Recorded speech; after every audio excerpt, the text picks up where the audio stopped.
한스킹, 과학을 말하다, der Anfang aller Dinge, Naturwissenschaft und Religion, 2005년에 나온 책, 번역으로는 2011년에 분도 출판사에서 나온 거 강도 계속하겠습니다. 오늘 3부의 제6장에 속하는 대목입니다. 6장의 타이틀이 궁극적 기원에 대한 신앙적 증거입니다. 궁극적 기원, 아주 만물의 시작점이죠. 까마득합니다. 이 참 그게 실감이 나진 않아요. 물리학이 이 우주의 역사가 138억 년, 한스킹은 137억 년이라고 말하지만 그렇게 물리학이 말하고 있습니다. 까마득한 세월이죠. 그럼 그 이전은 무엇이었나? 그 이전이라고 하는 말이 성립되지가 않습니다. 그 이유는 시간과 공간이 빅뱅 이후로 시작,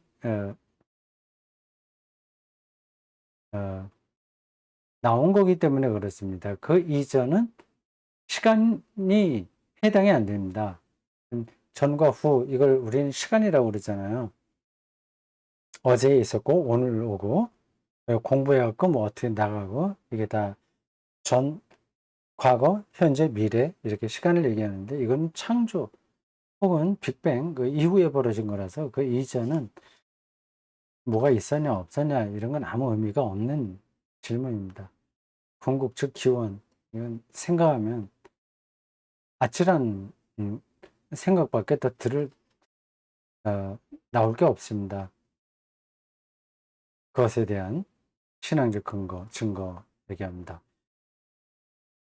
6장의 1번, 시간과 공간은 무에서 창조됐다.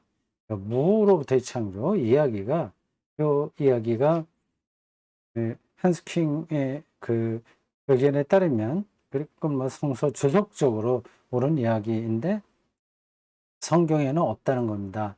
나중에 초기 기독교가 헬라 철학과의 관계에서 자기를 변증할 때 나온 개념이라는 거예요. 네.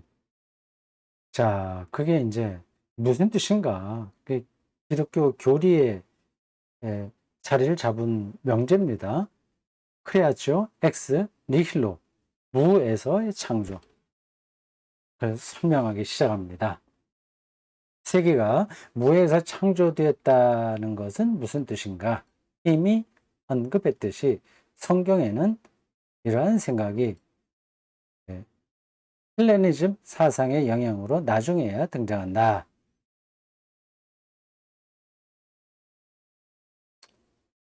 무의 독립을 뜻하는 것이 아니다. 무가 따로 있었다는 뜻이 아니라는 겁니다.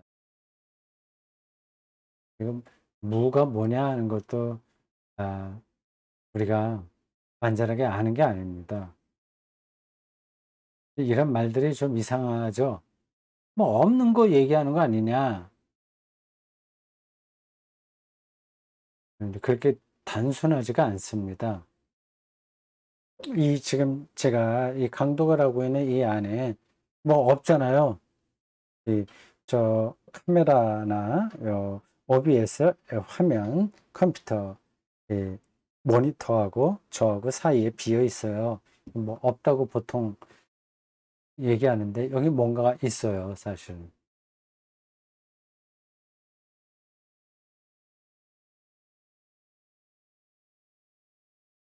여기에 이제 공기를 다 빼내서 완전히 빼내서 정말 아무것도 없는 상태라고 하더라도 그게 무의 본질은 아닙니다. 하여튼 뭐 지나가겠어요. 그 설명하려니까 제 미천이 딸려서 이것저것 또 여러 가지로 연결되는 거라서 그냥 지나가겠습니다. 무가 따로 있다는 게 아니다. 말하자면 하나님 앞이나 옆에 검고 빈 공간이 있다는 뜻이 아니다. 그것도 그렇게 생각하면 무가 있다고 하면 그것도 존재하는 거니까 뭐 블랙 에너지나 흑암 에너지나 흑암 물질 뭐 그런 것도 아니라는 겁니다. 그 현대의 입자 물리학의 진공과 혼동되어서도 안 된다. 입자 물리학이요. 그, 이 원소 안에 핵이 있고 전자가 도는데 그 사이가 비어 있다고 하잖아요.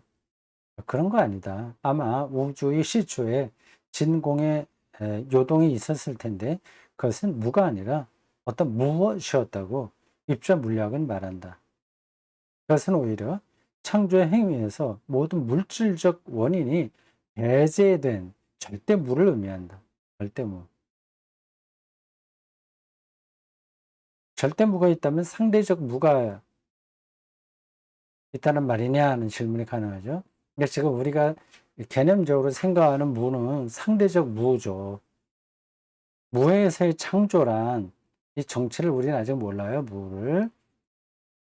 그 창조란 이 창조론에서 핵심 개념인데 세계와 인간, 시간과 공간이 다른 어떤 원인이 아닌 오직 하나님에만 근거한 것이라는 철학적이고 신학적인 표현이다. 해석학적인 표현인 거죠. 실제를 얘기하는 게 아니라 그것은 실제는 아직 우리가 모릅니다. 무의 정체를 모릅니다. 근데 무로부터의 창조라는 창조론의 이 명제는 이 세계의 존재 원인이 오직 하나님에게만 근거했다는 뜻인 거죠. 그걸 이제 철학적이고 신학적으로 이 무로부터의 창조라는 말로 설명한 겁니다. 신 자체는 어떤 원인에도 근거하지 않는다. 신을 자기 원인이라고도 부르지 말아야 된다. 데카르트나 스피노자가 종종 그렇게 얘기했는가 봐요. 유명한 표현입니다. 카우자 수이. 자기 원인. 세상의 모든 것들은 자기 원인이 아니라 다른 것에 의해서 존재하게 되는 거예요. 그러니까 저라는 사람도 그렇고 모든 미생물도 다 그렇습니다. 하나님만 자기 외부가 아니라 자기 스스로가 존재 원인이다. 이렇게 데카르트하고 스피노자가 얘기했는데 그것도 맞는 이야기가 아니라고 한스킹이 여기 설명하고 있네요. 신의 원인이 되는 것은 없다. 신은 정의상 원인 없는 실제다. 원인 없는 실제.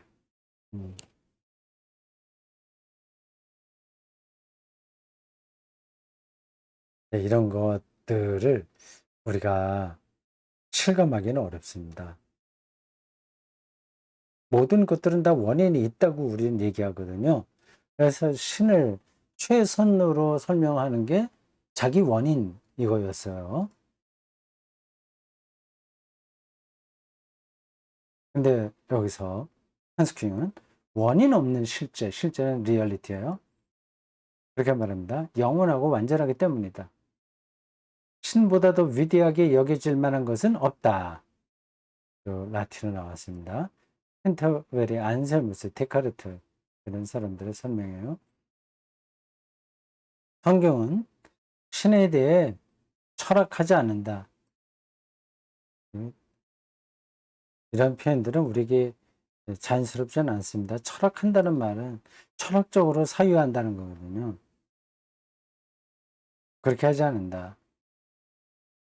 그거마저도 넘는 존재로 경험하는 거죠. 그러나 성경은 세계가 모든 존재의 창조자여 보존자인 하느님께 철저히 종속되어 있고 앞으로도 그럴 것임을 확신시켜 줄 것이다. 그리스도교 신학은 지속적 창조, 네, 이 무에서의 창조와 병행되는 개념입니다. 무로부터의 창조와 지속적 창조, 크레아체 엑스 니힐로와 크레아치오 콘티누아, 지속적인 크레아치오 창조를 주장해 왔다. 오늘날 우리는 세상의 생성을 나고 죽고 없어지고 쭉 과정 지나가고 있잖아요. 생성 이렇게 나오고 있는 그거를 시간 속에서 지속되는 과정으로만 이해할 수 있다. 그게 현재 창조된 세계에서는 그게 이 세상이 작동하는 절대 상수입니다. 시간 속에서 되는 거예요. 시간을 역행할 수는 없습니다. 시간 여행이라는 거는 이론적으로만 가능하지 실제적으로는 불가능한 겁니다. 이게 불가역이라고 할 수 있어요. 시간도요. 물리학에서 말하는 불가역, 뭐 연력학, 뭐 몇 번 그런 표현들이 있지 않습니까? 네. 하나의 예를 들면 이런 겁니다. 나무가 있어요. 나무에 불을 붙여서 타버렸어요.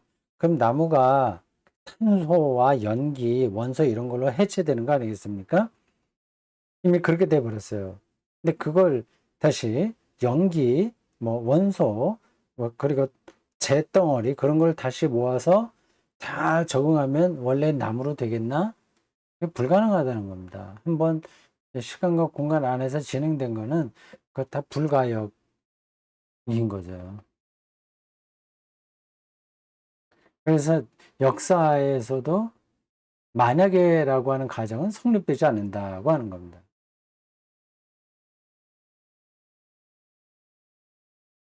새로운 구조의 생성이 배제되지 않고 포함되는 것은 이런 과정 속에서다.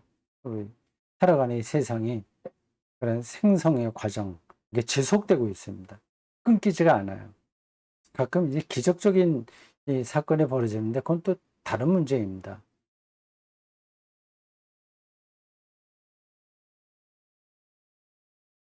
그러니까 모든 사람은 이렇게 높이 올라갔다가 거기서 언덕에서 뛰어내리면 다 밑으로 떨어지지 날아가지는 못합니다. 이 세계의 이 생성의 시간과 공간의 그 작용인 거예요. 뚝 떨어졌다가 다 시간을 역행해서 다시 올라가고 이런 일이 일어날 수가 없습니다. 따라서 무에서의 창조와 지속적인 창조는 하나로 봐야 된다. 두 용어는 외워두는 게 좋습니다. 크레아치오 콘티누아. 이건 중요한 개념인데도 저도 익숙하지 않습니다.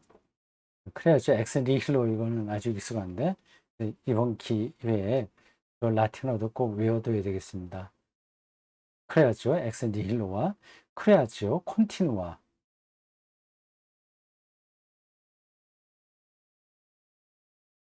하나다. 둘 다 물리적 과정을 가능하게 하는 조건들이다. 무에서 창조 이거는 시간과 공간으로 세계가 돌아가도록 되어 있고 지속적인 창조는 그 생성의 시간 안에서 과정으로 나타난다는 뜻입니다. 음, 나이가 들어도 책 읽기는 계속해야 된다는 거를 이런 데서도 알 수 있어요. 뭐다 옛날에도 생각했던 것들이고 다른 책에서 들었던 거지만 내 머릿속에서 약간 흐려지던 것들이 이런 책을 다시 읽음으로써 명료해지잖아요. 명료해지면 다른 것까지 또 새로워집니다. 사람의 그 머릿속에서 벌어지는 현상은 특이합니다. 이게 이렇게 먼지가 잠깐만 쌓이게 되면 굉장히 속도가 빠르게 모든 것들이 시들어갑니다. 근데 그거를 가끔 먼지 털어내고 좀 들춰주고 근본에 대해서 이렇게 생각을 하고 하면 그 부분만이 아니라 다른 것까지 새로워지는 거죠. 지속적 창조와 크레아치오 컨티누아와 무에서의 창조 크레아치오 엑센트 힐로는 동일한 것의 두 이름이다. 시간과 공간 요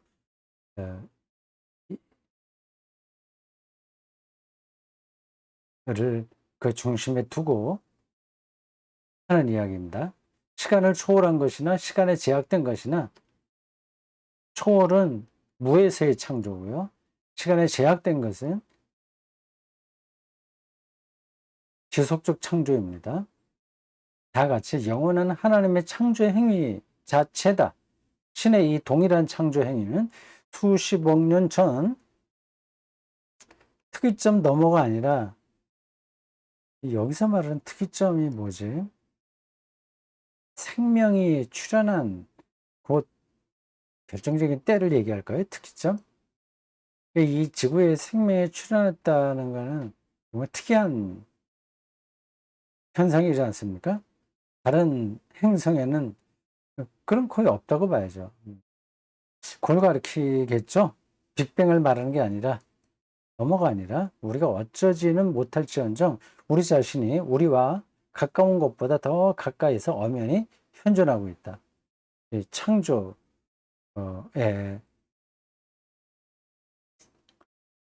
창조 사건이 말입니다. 이 두 가지 개념으로 우리를 끌어가고 있다. 그렇게 보면 되겠습니다. 6장의 2번 창조신앙의 현대적 의미. 창조신앙에서 두 가지 요 개념만 알고 계시면 틀린 건 아닙니다. 충분하다고 봐요. 무에서의 창조와 지속적 창조, 그것의 현대적 의미. 성경의 창조 이야기는 현대인들에게도 해당되지만 과학적 정복과 언어로는 할 수 없는 단순한 질문에 그 시대의 상징과 비유로서 답한다. 말이 이렇게 어려워? 성경 창조 이야기, 뭐 빛이 있으라 여기서부터 시작해서 쭉 나오는 거예요. 과학적 방법과 언어로는 답할 수 없는 단순한 질문. 이 단순한이라고 하는 이 형용사가 어울리지 않아서 제가 이 문장 앞에서 조금 네, 주저했습니다. 단순한 질문이라기보다도 담백한 질문 아니면 분명한 질문 그렇게 해야 되는 건 나을 것 같은데 단순하니 우리가 보통 단순하다고 할 때는 생각이 없다는 뜻이잖아요. 그러면 과학적 방법과 언어로는 답할 수 없는 거면 굉장히 깊은 질문이죠. 그래서 이거는 번역 단어를 정확하게 못한 것 같습니다. 원어가 뭔지 모르겠어요. 시대의 상징과 비유로서 창조 이야기는 상징과 비유죠. 그것은 순수 이론적 질문이 아니라 근본적이고 실존적인 질문이다. 그렇죠. 지금 목도하고 있는 이 세계 앞에서 하늘, 구름, 비, 뭐 무더위, 추위, 뭐 모든 식물, 동물, 인간, 곤충, 그런 많은 그 생명체 안에서 우리가 살아가고 거기 안에서 또 태어나고 죽고 하는 이 5만 가지의 이 생명 현상을 보고 있는 어떤 선지자 혹은 영성가가 상징과 비유로서 자기의 실존적 질문을 설명한 거죠. 한스킹이 5가지로 요약합니다. 질문 5가지 질문을 하고 거기에 대한 간략한 대답을 여기에 정리했습니다.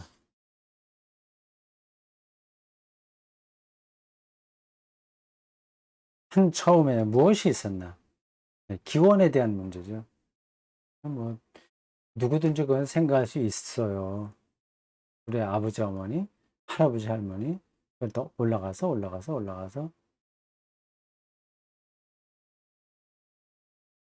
그 근원적 시초에 무엇이 있었나 질문하게 되죠.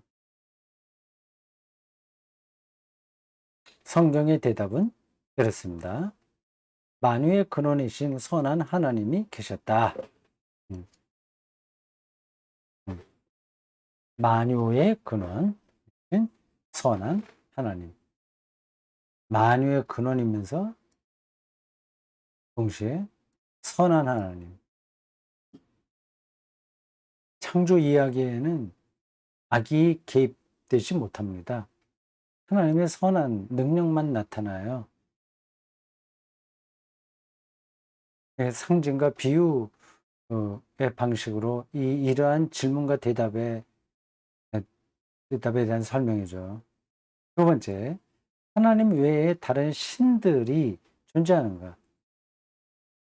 성경이 기록될 때 사람들은 별, 이런 걸 신적인 능력으로 생각했죠. 태양은 당연하고, 그리고 토템 신앙도 있었고요. 다른 신이 존재하나 그런 쪽으로 세계를 설명하는 종교들도 제법 됩니다. 아니다. 하나님 외에 다른 신은 없다.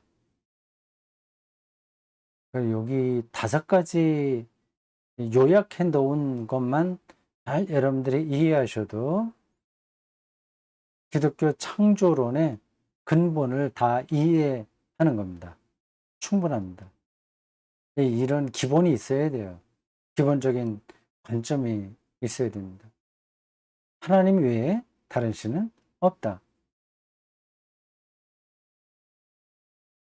세 번째, 그러나 세계사 안에는 분명 선과 악이 투쟁하지 않는가. 그냥 하나님이 선하고 그분만 계시다고 하는데 왜 이렇게 불행한 일이 벌어지나 그런 질문이 나오잖아요.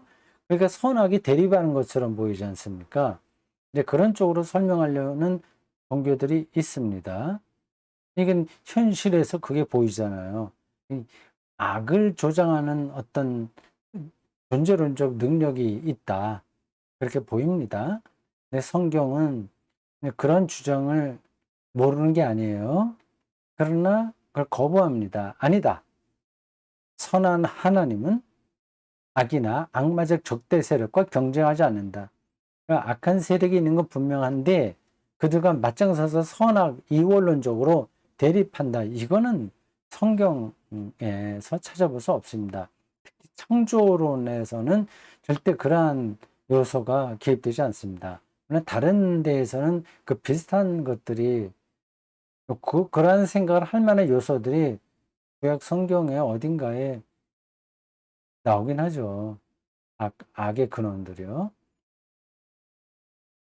그거를 칼로 무를 자르듯이 이렇게 딱딱 정리해 낼 수는 없습니다. 선악 이원론을 성경은 배척한다.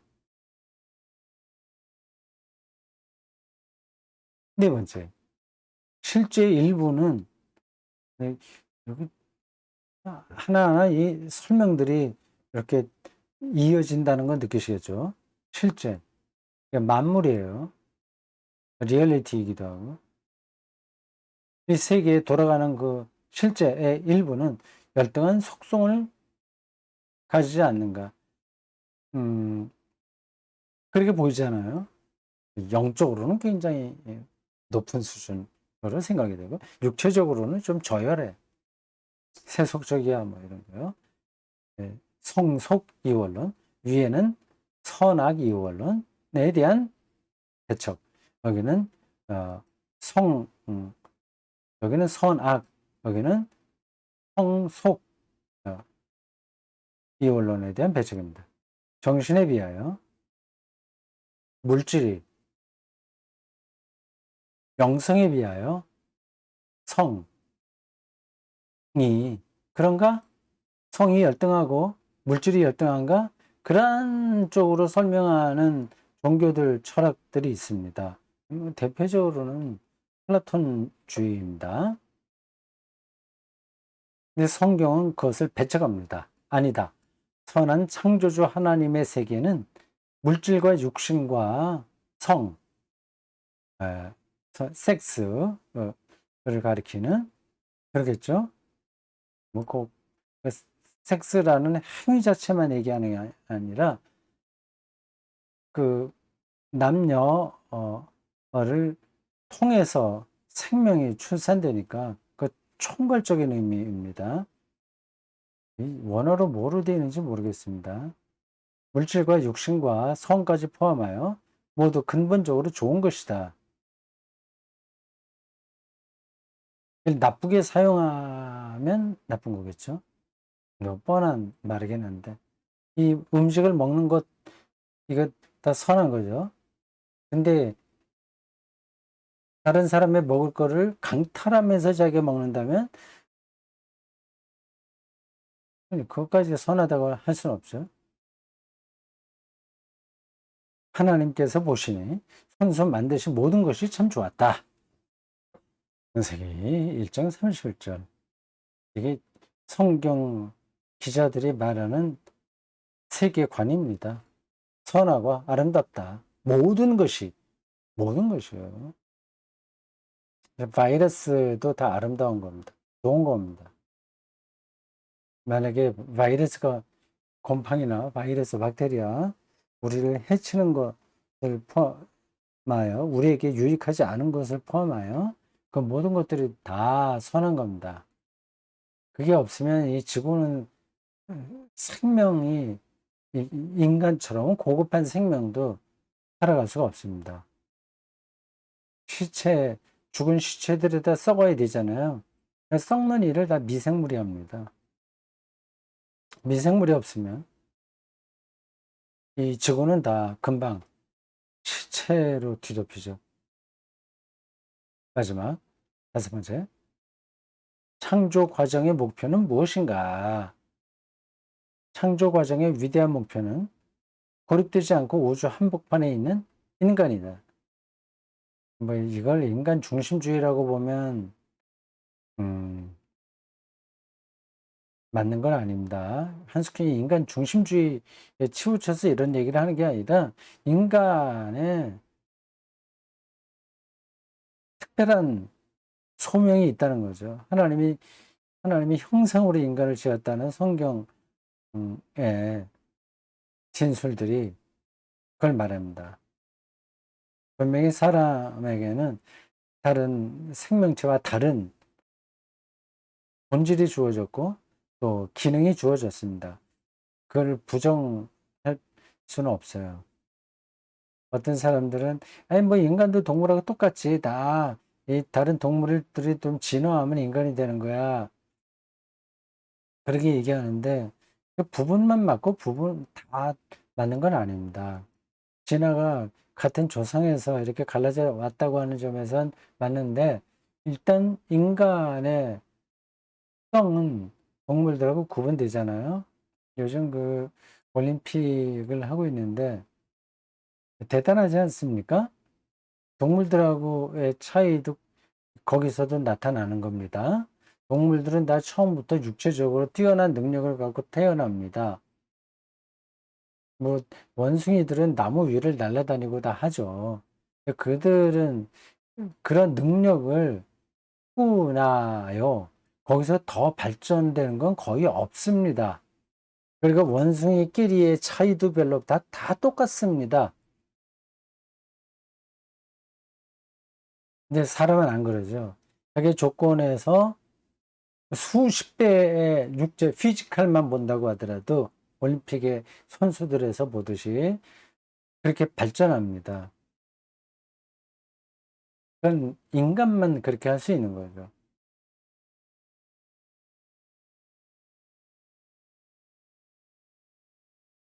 성경은 구원이 아니라 창조가 이미 세계와 인간에 대한 하나님의 자비하신 사랑이라고 가르친다.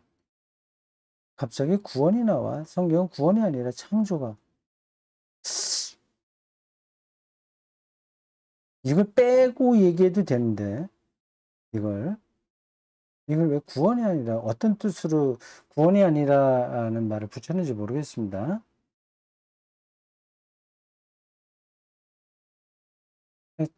창조가 세계와 인간에 대한 하나님 자비의 사랑이라고 가르친다. 맞죠? 크리아, 지속적인 창조, 크리아지오 콘티누아와 진화, 에볼루치오가 세계를 유지한다고 이해하면 된다.